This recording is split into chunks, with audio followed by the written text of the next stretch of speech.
Hermanos, en esta mañana vamos a tratar un tema bastante importante. Bueno, todos los temas de la Biblia son importantes, son, cierto, para apreciarlos, para estudiarlos, escudriñarlos, pero el Señor ha colocado en mi corazón empezar una serie de estudios con la iglesia que lo he querido titular Los postreros días. Los postreros días. Y me gustaría durante, no sé, vamos a ver el Señor cuánto nos permite estudiar este tema. Vamos a ver una serie de acontecimientos que están sucediendo en el mundo y qué sustento tienen con la palabra de Dios. Hoy tenía en mi corazón empezar uno de esos temas, pero yo creo que hoy solamente nos vamos a pasear un poquito y vamos a tratar de hacer como un tema introductorio a esta sesión de estudios.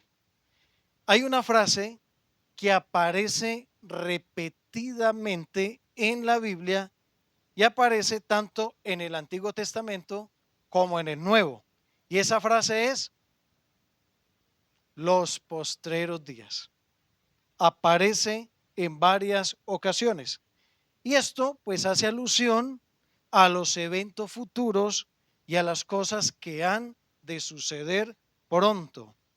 Ahora, hay algo bien impresionante que tiene que ver con la profecía bíblica y es el cumplimiento y la precisión bíblica que cada evento que la palabra de Dios traza se va cumpliendo y bueno, son cosas que Dios ya viene hablando por adelantado. Imagínense ustedes nosotros tener, hermanos, el privilegio de conocer el futuro por adelantado. ¿No les parece eso algo muy increíble? Nosotros ya sabemos el fin de las cosas. Este bendito libro enseña claramente cómo va a terminar todo.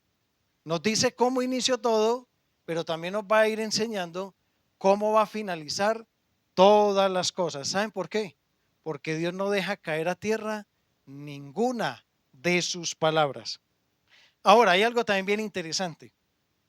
Dios sabe que nosotros los seres humanos tenemos un interés por descubrir lo desconocido. Y hay un gran interés en las personas, aún desde los tiempos del Señor Jesús, por conocer los eventos futuros. Cuando el Señor Jesucristo iba a ser crucificado unos días antes y aún después de su crucifixión y su resurrección, antes también de ascender al cielo, los discípulos se le acercaron y le realizaron una serie de preguntas. Le hicieron una cantidad de preguntas al hermano, al Señor Jesús, y tenían que ver con temas futuristas. Si me acompañan por un momento a Mateo capítulo 24, Mateo 24 y versículo 3, dice la Biblia, y estando él sentado en el monte de los olivos, los discípulos se le acercaron aparte diciendo, dinos, ¿cuándo serán estas cosas? Primer pregunta. ¿Y qué señal habrá de tu venida? Segunda pregunta. ¿Y del fin del siglo? Tercer pregunta. ¿Se dan cuenta? Había un interés en ellos acerca de acontecimientos futuros. Esto sucedió antes del Señor Jesús ser crucificado. Unos pocos días, un poco tiempo antes. Cuando uno va a Hechos, capítulo 1 y el versículo 6, aparece algo similar. Los discípulos seguían con su inquietud.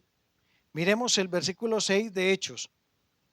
Entonces los que se habían reunido le preguntaron diciendo, Señor, ¿restaurarás el reino a Israel en este tiempo? ¿Y cuál fue la respuesta del Señor? No os toca a vosotros saber los tiempos o las sazones que el Padre puso en su sola potestad. Imagínense ustedes, Ya el Señor a punto de ascender al cielo y los discípulos preocupados e interesados si el Señor ya iba a establecer su reino, porque el Señor ya le había dicho a los discípulos, les había prometido reinos, ¿cierto? Y le había prometido y les había hablado del reino.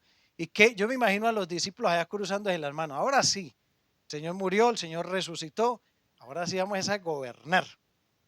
Y resulta que en la mente del Señor había otra cosa totalmente diferente de lo que pasaba por la mente de ellos. ¿Qué les dijo el Señor? ¿A qué los mandó el Señor? A la gran comisión. El Señor llega y les dice, a ustedes no les toca saber los tiempos, ¿cierto? Que el Padre puso en su sola potestad, pero miren el interés mío y el de la Trinidad. Dice, recibiréis poder cuando haya venido sobre vosotros el Espíritu Santo y me seréis testigos. Como quien dice, antes de ganarse en el reino, a trabajar muchachos, ¿cierto? A funcionar, porque esa es la tarea que tengo para ustedes. Ahora, vale decir algo en relación a ese texto de Hechos. Ahora que tengo en mi corazón tratar este tema con la iglesia, quiero decirles que si usted no está involucrado activamente en el evangelismo, en proclamar las buenas nuevas de salvación, entonces todos estos temas que vamos a tratar de ahora para adelante no van a ser sino más que cultura general para usted. Porque los eventos futuros que vamos a empezar a estudiar con la ayuda del Señor deben despertar en nosotros compasión por el mundo que perece y compasión por las cosas que vienen para esta tierra. Hermanos, si no nos mueve eso, entonces, ¿qué vamos a hacer? Estas cosas que vienen para el mundo, que realmente son terribles, nos deben llenar de compasión para proclamarle al mundo la salvación solo a través del Señor Jesucristo. Ahora, los eventos futuros, todo lo que va a ir aconteciendo, también deben despertar en nosotros otras cosas. Y les voy a dar algunos ejemplos. Cuando Pedro está concluyendo su última carta, segunda de Pedro, él finaliza con algo bien interesante. ¿Quién de ustedes se sabe de memoria? Oiga, qué memoria la de Lucianita. Impresionante, preciosa. Hermanos, ¿quién de ustedes se sabe de memoria segunda de Pedro 3:18? Antes bien, creced en la gracia y el conocimiento de nuestro Señor y Salvador Jesucristo. A Él sea gloria ahora y hasta el día de la eternidad. Amén. Y uno dice, ve, Pedro concluye su carta invitando y motivando a la iglesia a crecer en conocimiento. Excelente. ¿Y de qué habló versículos anteriores? De eventos futuros.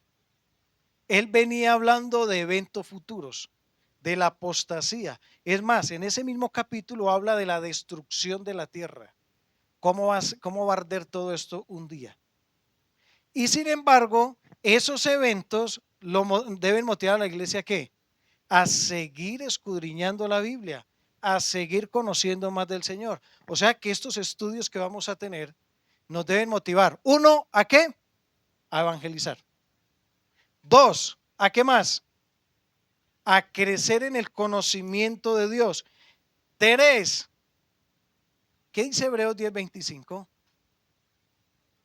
No dejando de congregarnos, como algunos tienen por costumbre, sino exhortándonos y tanto más que cuando veis que aquel día se acerca, o sea que la venida de Cristo y los acontecimientos y todo lo que sucede nos deben motivar también a qué? A congregarnos, a reunirnos, a venir a la iglesia. Y bueno, gloria a Dios.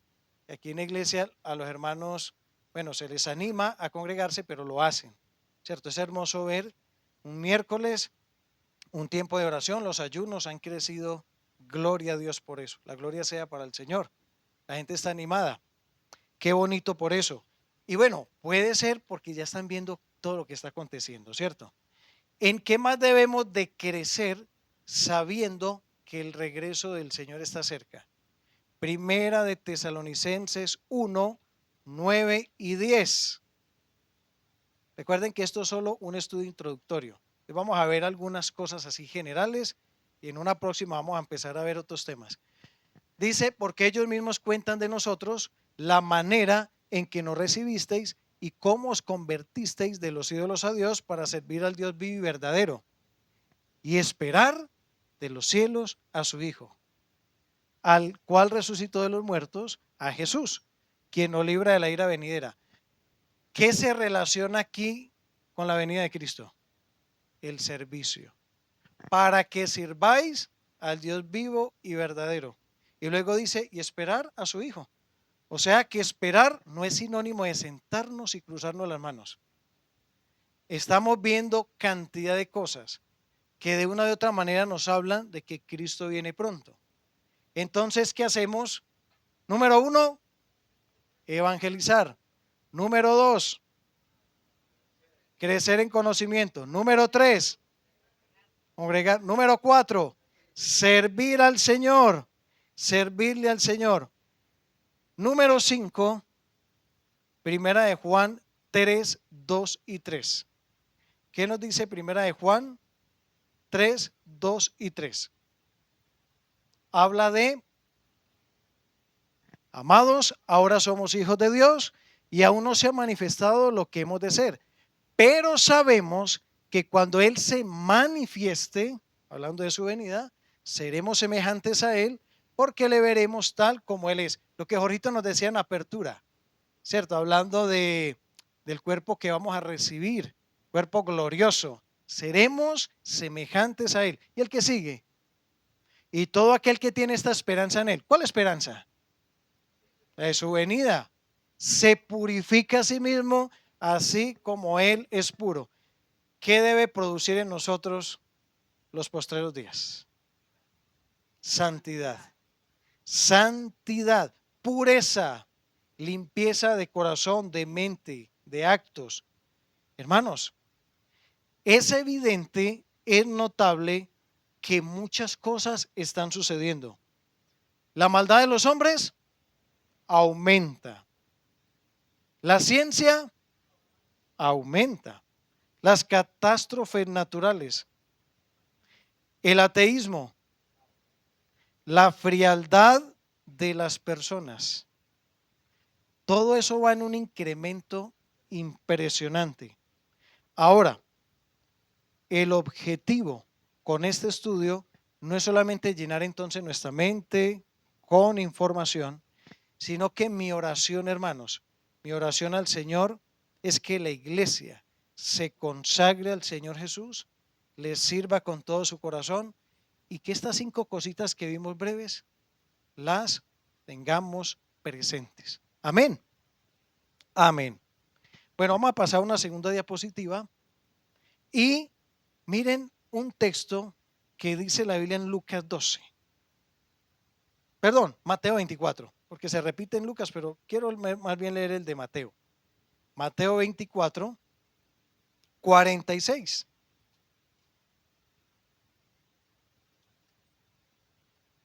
Dice la Biblia, bienaventurado aquel siervo al cual cuando su Señor venga le haya siendo así. De cierto os digo que sobre todos sus bienes le pondrá.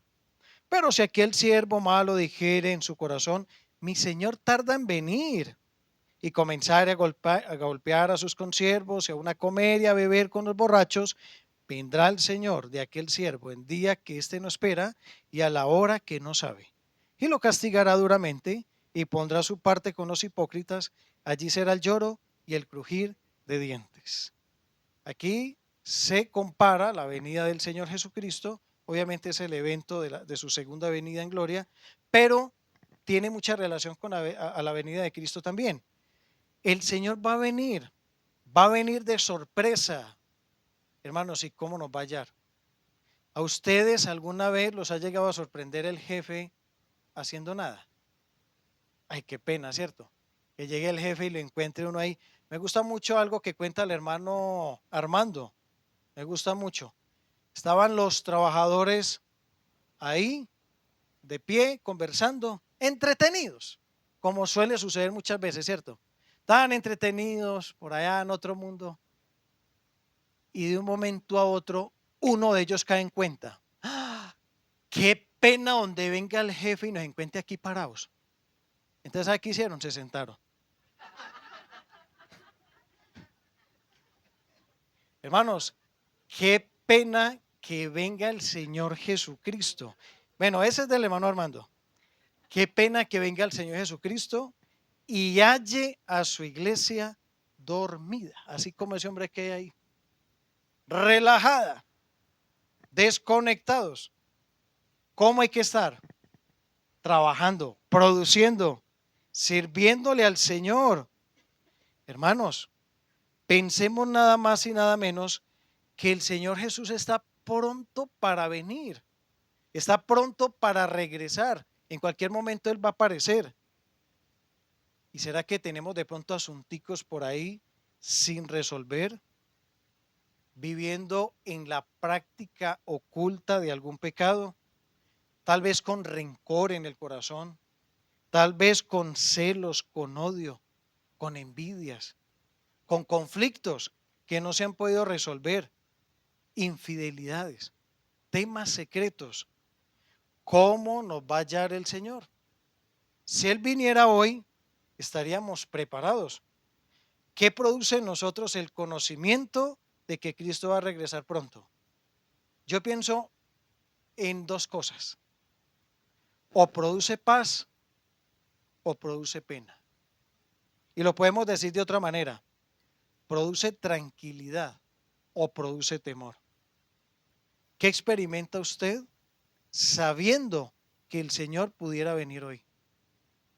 Si Él apareciera hoy y dijera, nos vamos, usted estaría listo, estaría preparado. ¿Qué experimentaríamos si el Señor viniese hoy mismo? Ahora, vemos una humanidad bastante interesada en lo que pronto va a suceder. Ahora, qué lástima que se interesan más en el futuro cercano, no en el futuro eterno. Y ya les voy a explicar un poquito a qué me refiero con esto. La gente quiere saber qué va a suceder en un día, en una semana, en un mes. ¿No han notado ustedes eso? En el mundo sin Cristo. Ese es el interés de la gente. La gente quiere saber qué va a pasar en un año. La gente quiere saber lo que va a suceder en 10, tal vez 20 años. Y el diablo utiliza eso para adormecer la conciencia de las personas y todo lo que es concerniente a la eternidad. Los duerme con eso, los entretiene con eso. Pasamos a la siguiente, diapositiva. Futuro cercano y futuro eterno. Es increíble entonces ver cómo Satanás arrastra a las personas a consultar a los medium, a los brujos, a los que leen la mano, a los que leen el tabaco, a los adivinos. Y es increíble ver cómo las personas depositan su confianza en todas estas cosas, de una y otra manera, en averiguar el futuro. Siempre hay una curiosidad, siempre hay un anhelo de saber qué va a pasar. Aquí coloqué en la imagen algo. ¿Saben cómo se llamaba este pulpito? Paul. Paul. Muy bien. Esto sucedió en el año 2010. Estoy investigando. Y en el Mundial de Sudáfrica. Y ese pulpo se volvió famoso. Porque resulta y sucede que podía predecir qué equipo iba a ganar. Y parece que predijo en 8 ocasiones. ¿Cuál era el juego ahí? Le colocaban comida en cada una de estas dos bandejas y la bandera. Y él llegaba y escogía a ver cuál era y supuestamente la que él eligiera, ese era el equipo ganador. Oye, mucha gente le puso la fe a ese pulpo. Menos mal como creo que murió ese mismo año, porque si no, creo.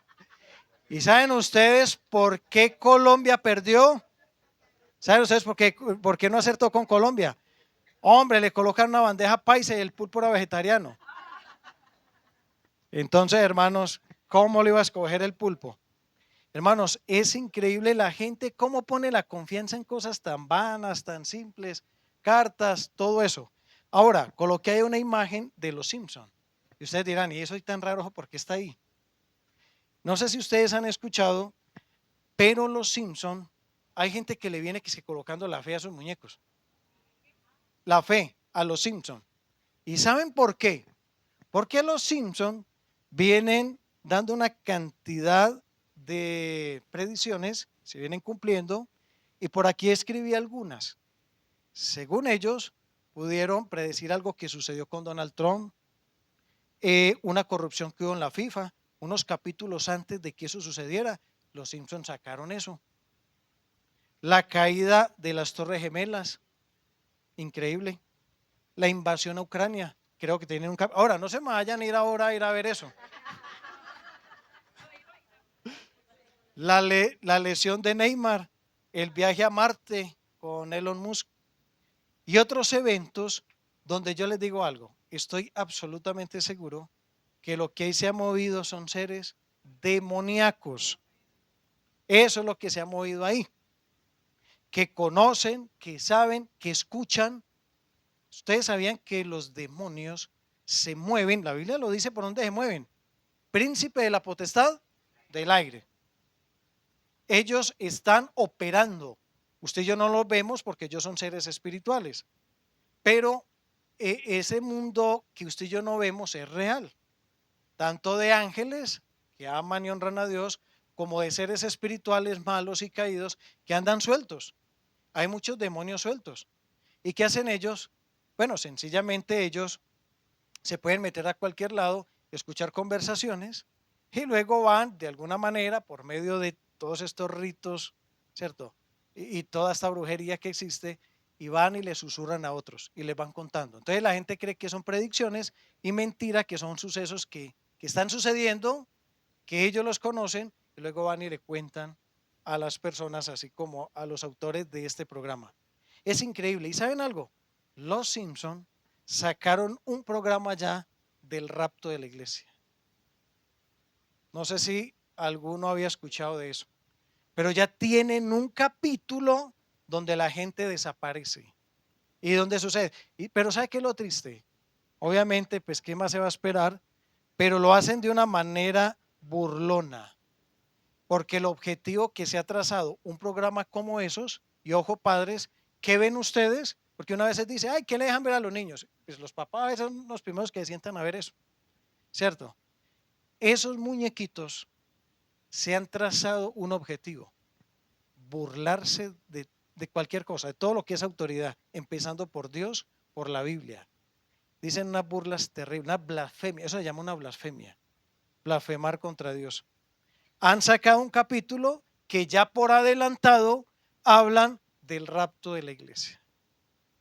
¿Se imaginan ustedes qué irá a acontecer cuando la iglesia sea llevada, cuando nosotros seamos llevados con los muñequitos? Más fama todavía. Terrible, terrible. Hermanos, usted y yo tenemos en nuestras manos la palabra que profética más segura, a la cual hacemos bien en estar atentos. Esta es la norma y en esta es que nosotros ponemos y depositamos toda nuestra confianza. No tenemos que estar rascándonos la cabeza con incertidumbre de lo que va a pasar, porque ya la Biblia nos lo cuenta todo. Ahora, en cuanto al futuro próximo terrenal, ¿qué dice la Biblia? Que realmente es el interés de casi todas las personas. La gente casi no está interesada en su alma, es muy triste. La gente no se interesa en su eternidad. La gente está interesada en qué? En lo de ahora. Si le va a ir bien o no, si va a conseguir empleo o no, si le va a ir bien en el amor o no. Ese es el interés de ahora de la gente. Pero lo eterno lo pasan por alto. Y miren que la Biblia da respuesta para eso. Mateo 6, 25. Mateo 6:25, texto muy conocido, fue el texto que se trató con el hermano Antonio en el ayuno. Dice Mateo 6:25. Por tanto os digo, no os afanéis por vuestra vida, qué habéis de comer o qué habéis de beber, ni por vuestro cuerpo, qué habéis de vestir. No es la vida más que el alimento y el cuerpo más que el vestido. Mirad las aves del cielo, que no siembran ni ciegan ni recogen en graneros, y vuestro Padre Celestial las alimenta. ¿No valéis vosotros mucho más que ellas? ¿Y quién de vosotros podrá, por mucho que se afane, añadir a su estatura un codo? Y por el vestido, ¿por qué os afanáis? Considerad los lirios del campo, que no crecen, no trabajan ni hilan, pero digo que ni aun Salomón con toda su gloria se vistió así como uno de ellos.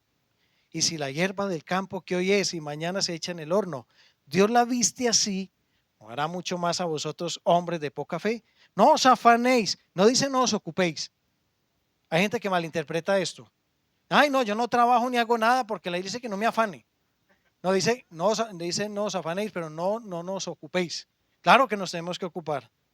Y luego dice, no os afanéis, versículo 31, pues diciendo que comeremos o que beberemos o que vestiremos. Dice, porque los gentiles buscan todas estas cosas. Esto dejémoselo al mundo. Que el mundo se preocupe por eso. Nosotros no. Nosotros tenemos un Padre que nos sustenta. Un Padre que vela por nuestras necesidades. Y ese futuro próximo terrenal está en sus manos. ¿Qué ha prometido el Señor? Sustento y abrigo. Y si usted y yo tenemos que ponernos qué comer y dónde dormir, ¿por qué más nos vamos a preocupar, hermanos? Por ejemplo, aquí tengo que beber. Gracias al Señor. Los gentiles buscan todas estas cosas. El diablo ha torcido las cosas. Al gentil lo hace preocupar de lo que Dios dice, no se preocupe. Y por lo que sí se debería preocupar, lo tranquiliza. Tranquilito, mi hijo, que uno se muere, van a rezar por usted y lo van a sacar de allá. O tranquilo que uno se muere y ahí se acaba todo. ¿Cómo el diablo es de astuto? Ha tergiversado todo, lo ha torcido todo. Y la gente vive engañada con eso. Hermanos, nosotros, los hijos de Dios, reposamos en Dios. La otra diapositiva, por favor, ahí, Danielito. Dani. Nosotros los cristianos reposamos en Dios. Nuestra vida está en sus manos. Miremos Salmo 31. Uy, me encantó este versículo. Este versículo, hermanos, es hermoso. Toda la palabra de Dios es preciosa. Y hay versículos que a los temas como que encajan. 31:14. Mas yo en ti confío, oh Jehová. Digo, tú eres mi Dios. En tu mano están mis tiempos. Hasta ahí. En tus manos están mis tiempos. Tiempo de angustia, tiempo de dolor, tiempo de crisis, cualquier tiempo. En un año, en 5 años, ¿en dónde está su vida? En las manos de Dios. Confíe en Él. Deposite su esperanza, todo su ser, toda su vida en las manos de Dios. Los años de la vida terrenal que nos queden aquí a nosotros los cristianos ya están en sus manos. ¿Y la eternidad qué? Pues también. Toda la eternidad ya se la confiamos al Señor, toda nuestra vida. Isaías 26:4. Otro precioso texto. Isaías 26:4. Confiad en Jehová, ¿cuándo? Perpetuamente, porque en Jehová el Señor está la fortaleza de los siglos, para siempre. Confiemos en Él, esperemos en Él, descansemos en Él. Tal vez haya aquí alguna persona que tenga temor del porvenir, que le dé miedo porque está escuchando noticias que en el trabajo que están despidiendo a todo el mundo, porque de pronto se da cuenta o le dieron una mala noticia respecto a su salud, porque de pronto no le brindan mucha esperanza en su ser, ¿cierto? De su ser querido. ¿Qué debemos de hacer? confiar en Jehová perpetuamente. Quiero aprovechar para decirle a las personas que hoy nos visitan que si usted aún no tiene a Cristo en su vida y si el temor lo embarga, si usted vive, ¿cómo es que dicen por ahí? Paniqueado. Hay alguien en quien confiar. Hay alguien a quien depositarle su vida, su corazón, su ser. Y esa persona se llama Jesucristo. Jesucristo es el único que puede tomar su vida y hacer de usted una nueva criatura. Llenarle su corazón de paz, la paz de Dios que sobrepasa todo entendimiento. La gente cuando ve a un cristiano en medio del dolor, gozoso y con paz, dice, este está loco. ¿Este qué le pasa? Es la paz de Dios que gobierna nuestra mente y todo nuestro ser, todo nuestro corazón. Isaías 50:10, ojo a este. Isaías 50:10. Dice la Biblia, Isaías 50:10. Mire lo que dice tan hermoso aquí también. ¿Quién hay entre vosotros que teme a Jehová y oye la voz de su siervo? El que anda en tinieblas y carece de luz, confíe en el nombre de Jehová y apóyese en su Dios. Dependan, confíen, pónganse en las manos de Dios. Así no haya ni un rayo de luz, ni un rayito de esperanza. Y aún en medio de esa situación, volquémonos hacia el Señor. Confiémosle al Señor nuestros días, nuestros años, nuestra eternidad. Él es el único que ofrece vida abundante, vida plena, vida eterna. Es el único que lo hace. Es probable que esté pasando por momentos de dolor o prueba, pero recuerde que esos momentos son temporales. La Biblia enseña en Romanos 8:18, pues tengo por cierto que las aflicciones del tiempo presente no son comparables con las glorias venideras que en nosotros ha de manifestarse. Todo eso es temporal, hermanitos. Entonces vale la pena que confiarle nuestro ser, nuestra vida a Cristo. Quiero contarles brevemente 3 cosas que me pasaron esta semana con 3 oyentes, pero en cada uno de ellos vi un común denominador: su confianza en Cristo. Su confianza en Cristo. Llegué a la casa de una hermana. Esta hermana estaba bien triste. Yo la he visitado por algunos años. Su esposo está en la cárcel injustamente. Tuvo un pleito con un vecino, el vecino manipuló todo eso allá y el esposo fue a la cárcel. Ahora, el esposo está predicando el evangelio allá porque él es un cristiano. Y allá está, tiene su grupo, está testificando. Pero su esposa está aquí, está sola. Bueno, tiene un hijo, pero es drogadicto. Y el hijo, lo poco que ella a veces logra conseguir, el hijo trata de robarle. Cuando usted le da algo, esa señora guarda eso. Yo creo que ella tiene que dormir abrazando todo. Tiene que dormir sobre el arroz, la panela, porque el hijo se lo roba. Pero ¿saben algo? En medio de esa situación, donde no hay rayos de luz, ella tiene su confianza en Dios.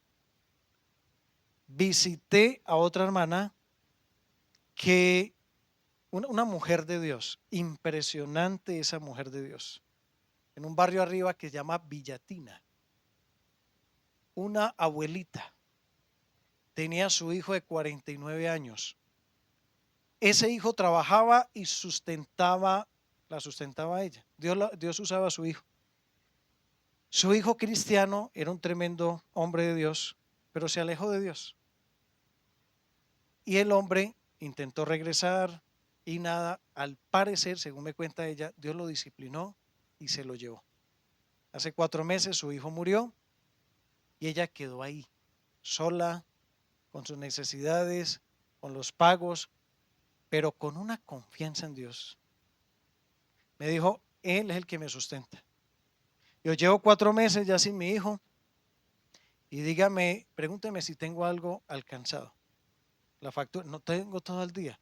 ¿Cómo lo ha hecho el Señor? Ni sé. No hay rayo de luz, porque ella no tiene como de qué, pero tiene a Dios.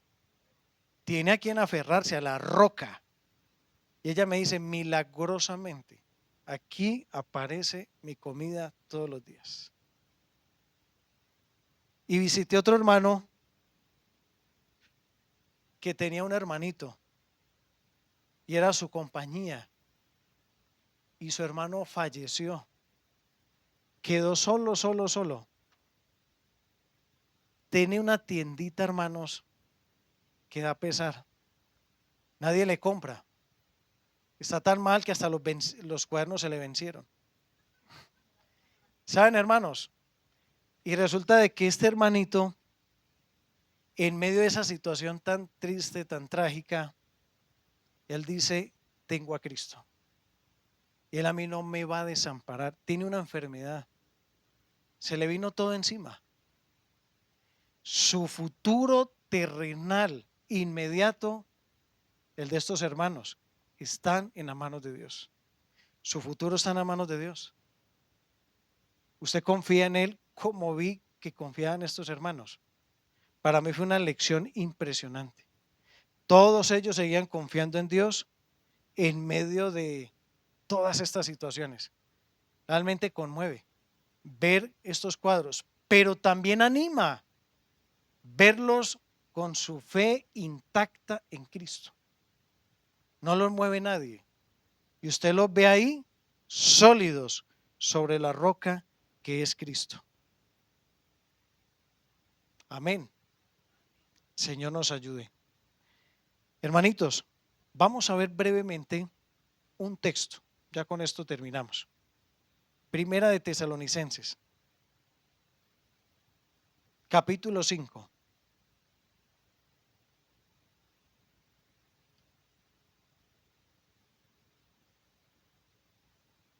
Y vamos a ir leyendo y vamos a extraer 3 breves puntos. Créanme que son breves. Si me creen, ¿cierto? Vamos a ver algo acá referente a la venida de Cristo. Ese evento futuro que todos anhelamos y que creo está muy cerca. Vamos a leer Primera de Tesalonicenses 5 y vamos a leer primero del 1 al 3. Antes de pasar la diapositiva, todavía no. Dice, pero acerca de los tiempos y de las ocasiones, no tenéis necesidad, hermanos, de que yo os escriba, porque vosotros sabéis perfectamente que el día del Señor vendrá así como ladrón en la noche, que cuando digan paz y seguridad, entonces vendrá sobre ellos destrucción repentina, como los dolores a la mujer encinta, y no escaparán. En estos 3 versículos quiero ver un primer puntico breve, y es el velo. Ustedes dirán, ¿a qué se refiere con eso? No es el velo del que nos decía Leito, velo, no es otro velo. Tampoco es el velo, sino que este se refiere a algo oculto, algo velado, algo que está tapado. ¿Qué es algo que está cubierto en relación a la venida de Cristo? Muy bien, gracias Alejito. Alejito, fue Juan. Los dos a la vez. De a Choco Break. Listo. Hay algo que Dios no quiso revelar en relación a su segunda venida, y fue la fecha exacta. La Biblia dice que el día y la hora nadie la sabe. Ahora, esto es interesante porque, hermanitos, hubo eventos en la Biblia que Dios sí reveló fechas. Bien interesante eso. Y marcó fechas. Por ejemplo, Génesis 15:13. Miren esto. Génesis 15:13. Esto se lo dijo proféticamente Dios a Abraham. Todavía no se llamaba Abraham, sino Abraham. En Génesis 15:13, mire lo que le dijo el Señor a Abraham. Entonces Jehová dijo a Abraham: ten por cierto que tu descendencia morará en tierra ajena y será esclava allí y será oprimida 400 años. Fecha. Abraham, ¿cierto? Pues fue el papá de Isaac, luego Isaac de Jacob, Jacob de José, y ya por ahí en la tercera, cuarta generación, apenas se viene a conocer que los egipcios se llevan, bueno, más bien por un milagro del Señor, un acontecimiento, Israel llega a Egipto, y a partir de cierta fecha, Israel estuvo ¿cuántos años esclavo en Egipto? Como el Señor lo dijo. ¿Dio fechas el Señor? Las dio, ahí las dio. Ahora, el Señor llega y da otra fecha. ¿Qué otra fecha dio el Señor exacta? A ver, estudiosos de la Biblia. Una fecha exacta en cuanto a años. Aquí 400 años de esclavitud en Egipto. ¿Qué le profetizó el Señor a Jeremías? Muy bien. 70 años. Miremos Jeremías 25. Miren esto. Jeremías 25, 11 y 12. Toda esta tierra será puesta en ruinas y en espanto, y servirán estas naciones al rey de Babilonia 70 años. Mire, y era una profecía tan exacta en relación a los años que Daniel llega ya de 17 años. El Señor lo conservó con vida y cuando Daniel tenía 87 años, dice la Biblia lo siguiente en Daniel 9, 1 y 2. Mire lo que hizo Daniel en el capítulo 9, versículo 1 y 2. En el primer año de Darío, hijo de Asuero, de la nación de los Medos, que vino a ser rey sobre el reino de los caldeos, en el año primero de su reinado, yo Daniel miré atentamente en los libros el número de los años de que habló Jehová al profeta Jeremías, que había de cumplirse las desolaciones de Jerusalén en 70 años. Es interesante que el Señor en algunas profecías del Antiguo Testamento trazó fechas y dijo para estos 400, para estos 70, y predijo, y esto ya lo habíamos estudiado acá cuando estudiamos Nehemías, otro acontecimiento con una fecha exacta. ¿Cuál? La primera venida de Cristo tuvo fecha exacta, la tuvo. La Biblia al mismo profeta Daniel le habló de las semanas, le habló de las fechas, y por eso empezaron a contar los años en cuenta regresiva hasta que viniera el Mesías príncipe. Y apareció. Es más, las profecías del Antiguo Testamento, el Señor llegó a dar hasta nombres de personas que no habían ni nacido. ¿Se acuerdan? ¿Cuál fue ese hombre? Muy bien, en Isaías 45:1 se profetizó con más de 100 años de anticipación quién iba a venir a rescatarlos de la mano de Babilonia. Ciro, ni siquiera había nacido. Y ya el Señor estaba dando hasta el nombre de él. Ahora, hay un velo que el Señor colocó en relación a su segunda venida, y es la fecha. Tristemente, algunos hombres, no sé cuál será la razón, se han dejado llevar por emoción, no sé, y se ponen a revelar fechas. La fecha no, la Biblia no la dice. Dios no colocó eso en la Biblia. El día y la hora, Mateo 24:36, nadie la sabe, ni los ángeles, nadie. Solo el Padre. Eso es coherente con lo que el Señor Jesús le dijo a los discípulos en Hechos 1:6. No os toca a vosotros saber ni los tiempos, ni las sazones que el Padre puso en su sola potestad. Eso es secreto, eso es de Dios, ya. Ahí no sigamos escarbando. Cuando la Biblia guarda silencio en algo, no sigamos ahí escarbando, porque ya el Señor ahí no quiere decir más, ¿cierto? Ahora, cuando Dios le hace una revelación al profeta Daniel, hay un capítulo que es el 12, en el versículo 9, Daniel está contento tomando nota de todo lo que veía, de todo lo que Dios le revelaba, y llega el Señor y le dice, sella las palabras de esta profecía. ¿Cómo así? Sí, usted va a profetizar hasta aquí, no más. Ah, bueno, Señor, yo obedezco. ¿Y quién volvió a retomar eso? Juan. Juan vuelve y retoma eso que Dios selló. El Señor llega y libera ese sello con Juan y Juan nos da Apocalipsis. Pero resulta de que Juan estaba bien contento tomando notas, escribiendo, y llega el Señor y le hace otro sello a Juan. ¿Lo han leído? El de los truenos. Miremoslo un momentico, Apocalipsis 10. Hay algo en Apocalipsis que no ha sido revelado todavía. Apocalipsis 10, versículos 3 y 4. Y clamó a gran voz como ruge un león, y cuando hubo clamado, 7 truenos emitieron sus voces. Cuando los 7 truenos hubieron emitido sus voces, yo iba a escribir, pero una voz del cielo que me decía, oí una voz del cielo que me decía, sella las cosas de los 7 truenos que los 7 truenos han dicho y no las escribas. Algo hay sellado, algo hay velado. Algunos eruditos dicen, pero eso es que especular, que eso tiene que ver también con fechas. Lo relacionan por el texto 6, al final. Dice, y las cosas que están en él, que el tiempo no sería más.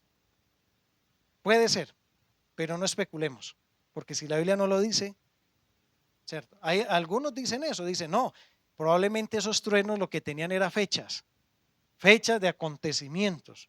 Y el Señor volvió y le selló eso a Juan. No lo sabemos. Ahí hay un misterio que todavía no ha sido revelado. Hermanos, había un velo para la iglesia con el tema de la fecha. Y lo acabamos de leer allá en Tesalonicenses. Cuanto a los tiempos, las ocasiones, lo único que usted y yo podemos ver un poquito son algunos acontecimientos de los cuales el Señor Jesús se habló. Y eso nos va indicando un poquito. No estamos tampoco a ciegas, no estamos en tinieblas. El mismo Señor Jesús lo dijo en una ocasión. Cuando ustedes ven que en el cielo hay ciertas, ¿cómo es que dice? Arreboles, ¿cierto? Eso indica algo. Y claro, estamos viendo cosas y tampoco somos para decir que las cosas no van a acontecer, pero una fecha exacta, precisa, bíblicamente, no la hay. Ahora, para los no creyentes que tristemente están sin Cristo en su vida, dice el texto de Tesalonicenses que ellos piensan que todo va bien. Todo va bien. No, paz y seguridad. Ahí lo leímos, ¿cierto? Cuando digan paz y seguridad, entonces la gente está tranquila, hay paz. Eso es un tema que vamos a ver más adelante. ¿Y qué va a pasar con ellos? Destrucción repentina. Algo sorpresivo. De hecho, cuando la Biblia habla de que el Señor Jesús vendrá como ladrón en la noche, esa es una figura relacionada con el impío. No tanto con el creyente, sino con el impío. ¿Cómo es un ladrón en la noche? Que usted no sabe a qué hora va a llegar. Un ladrón, o a quién de ustedes le ha pasado que el ladrón le marque, venga, yo creo que por ahí de 11 a 12 más o menos voy a darle una visitadita por allá. No, ellos llegan a cualquier momento, aparecen. Eso es una característica de un ladrón en la noche, totalmente.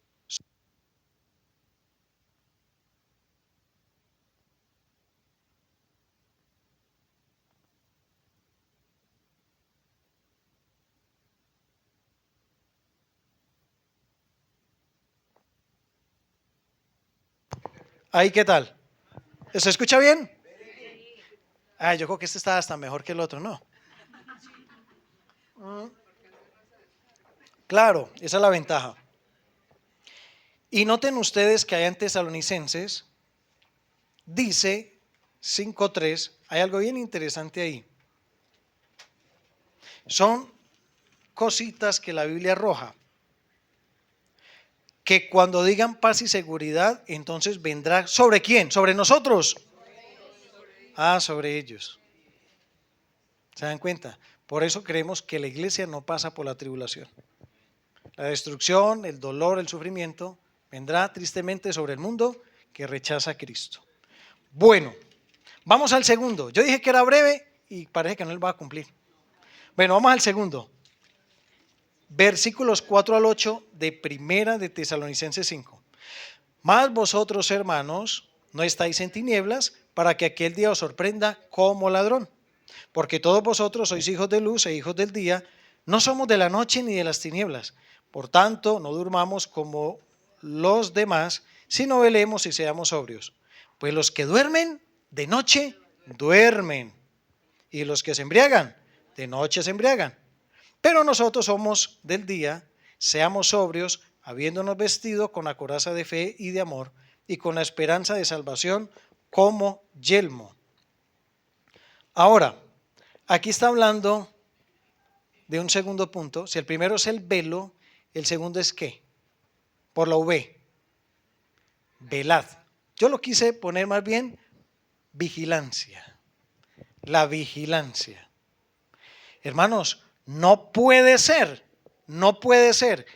que nosotros, conociendo la verdad, estando en la luz, caminando de día, eso estoy extrayendo frases que aparecen ahí en el texto, con la palabra profética más segura, con toda una nube de testigos, con enseñanzas y exhortaciones constantes, con el conocimiento de lo que nos dice la Biblia y con todo lo que estamos viendo y escuchando en las noticias, no puede ser que su pronta venida no nos halle listos.